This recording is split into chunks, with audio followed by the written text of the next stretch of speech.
and welcome to another Giant Slayer TFT Top 5 Countdown video. Today our analysts will be listing the top 5 compositions for patch 11.5. Overall, we're seeing a diverse meta spread across multiple champions, traits, and playstyles. Flexible play is still the name of the game, with some re-rolling sprinkled here and there. With all that said, let's go ahead and dive on in. But before we get back to the video, please don't forget to click the links in our description. Give your support to everyone who helped make this video happen. We host many TFT tournaments with plenty of exciting content to come. Be sure to also follow our Giant Slayer TFT social media pages. Alright, let's get back to the video. Kicking off the top of our list, we have Fabled coming in at number 5. Fabled, also known as Vanguard Mystic, has a solid footing in the meta now that players have really figured out how to play it well. It's still more or less a top 4 build, but the consistency is what matters most. That consistency persists in 11.5 despite some nerfs that hit the magic resist of Vanguards, as well as a small reduction in the crowd control duration for Sejuani. The main reason this composition is so consistent has mostly to do with the defensive nature of the build.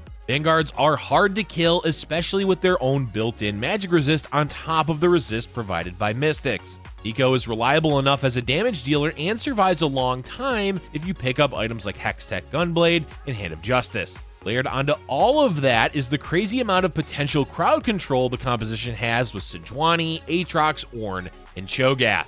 Thus, you end up with a lot of hard-to-kill champions that are constantly spamming various types of CC. This slows down the pace of the fight significantly, so at the end, there's usually only a few champions left alive, meaning the Fabled player will take less damage on average than other players. That in turn means they can place higher more consistently, since health is the all-important determining factor. Let's move on to the next composition, which comes in at number 4, Mage.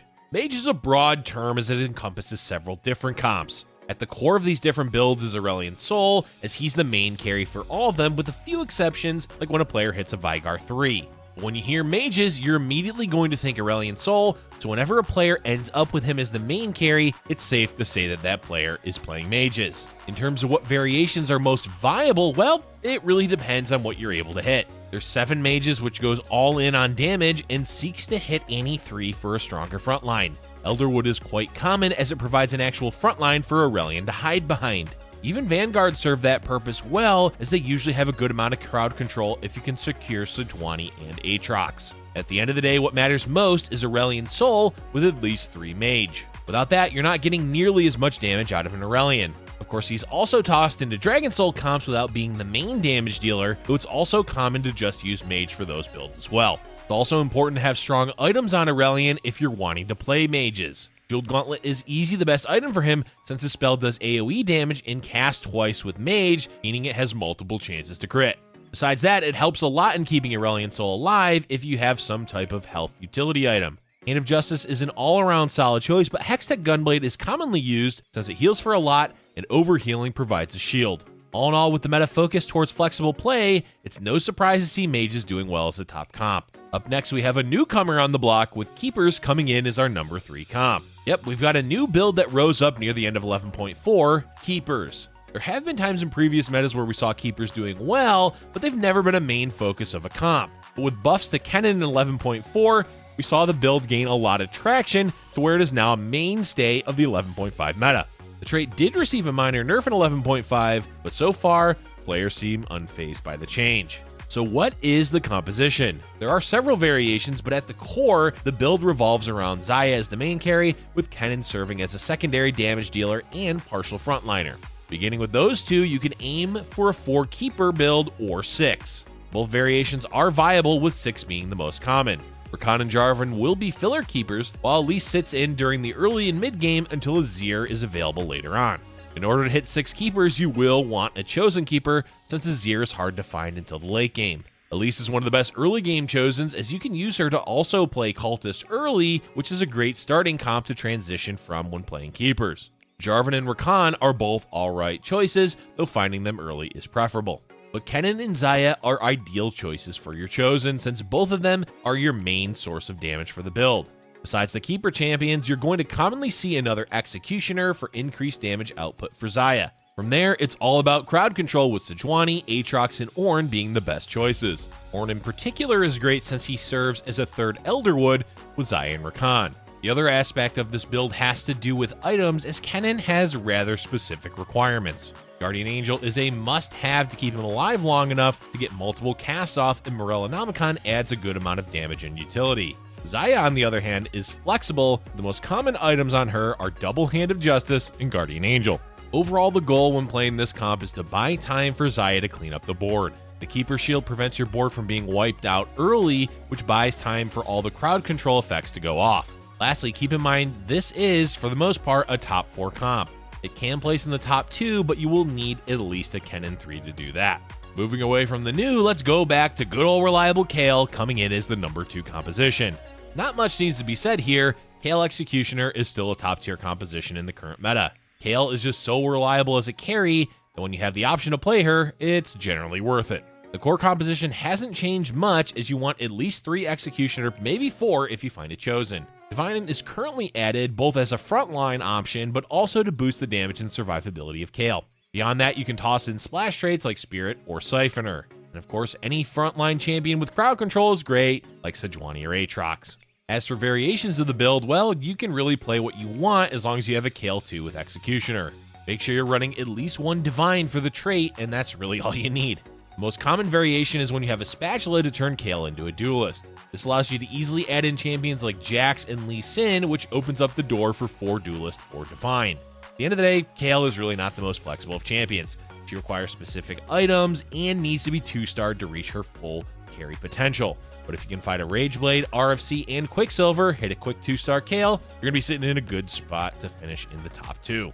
And the composition coming in at number 1 is Slayer. Slayers are absolutely dominating the current meta, as the trait is by far the most played. This is for good reason, as there's plenty of carry options with the Slayer trait.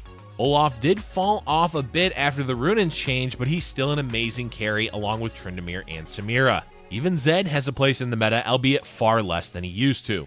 With 3 or 4 potential carries, that means you can flex into a lot of different comps. At the core of those compositions is 3 Slayer. With just 3 champions, or 2 if you have it chosen, you have the core of your build done. From there, you can play Dragonsoul with Olaf as the carry, additional Duelist or Warlords for Tryndamere, or simply add in a bunch of splash traits like Siphoner. And if you want, 6 Slayer is a viable option as well. With so many champions to choose as your carry, and each of them having the potential to be used in multiple different builds, it's no surprise that we're seeing Slayers take over the meta. Alright, and that's it for our top 5 compositions for patch 11.5. Before we go, we have several honorable mentions to talk about. Because there's so many viable builds in the meta, we really weren't able to fit them all in the top 5, so consider these next few comps as viable alternatives to the ones we've already talked about. The first honorable mention is Dragonsoul. Dragonsoul, specifically 6 Dragonsoul, is quite popular in the meta. As for why it's not in the top 5, well, that's mainly because Dragonsoul is often just a variation of either Aurelion Soul or Olaf. That said, 6 Dragonsoul is a strong composition, but can be difficult to make work consistently if contested by other players that are running either Olaf or Aurelion. Speaking of Dragonsoul, another comp that's doing well that uses a Dragonsoul champion as the carry is Brawler. Brawlers fell off hard at the beginning of 11.4 due to several harsh nerfs to both the trait itself and Shyvana. But by the end of the patch, players realized that, hey, this build is actually still quite good. The main issue with Brawlers is that they do get outskilled late game. This can be avoided with a bit of luck by high-rolling Set 2 and Shyvana 3. There's also not really any way to pivot out of Brawlers once you fully commit to them, since there's no other composition that uses Brawlers as a frontline. The potential pivot is either Olaf with Dragonsoul, since he uses similar items to Shyvana, or Elderwood to make use of Brawlers. But for the most part, if you're playing a Brawler build, you're all in on it and have to hit Shyvana 3 and Set 2. Overall, though, this composition has a really powerful mid-game that helps it remain as a consistent choice in the meta.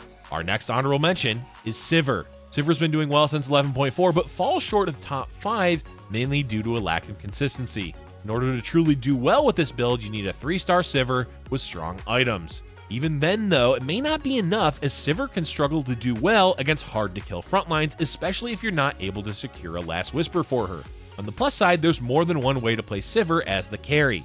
Most commonly, you see Sivir played with Cultists in the mid-game. Using Cultist as a starting point, you can transition into sharpshooters with a decent frontline or continue on with Cultist. Another variation uses Spirit along with Sharpshooter to boost the damage output of Sivir. Overall, Sivir is a strong carry in the current meta with some limitations. Okay, and the very last honorable mention is Talon. Talon with Morgana has a niche place in the meta. In general, Talon does well as a carry after the bugs plaguing him were fixed, especially if you have items like Infinity Edge and Last Whisper. This allows him to deal with pesky frontliners, but also helps him assassinate squishy backlines. There are downsides, of course, which is why the composition is not in the top 5.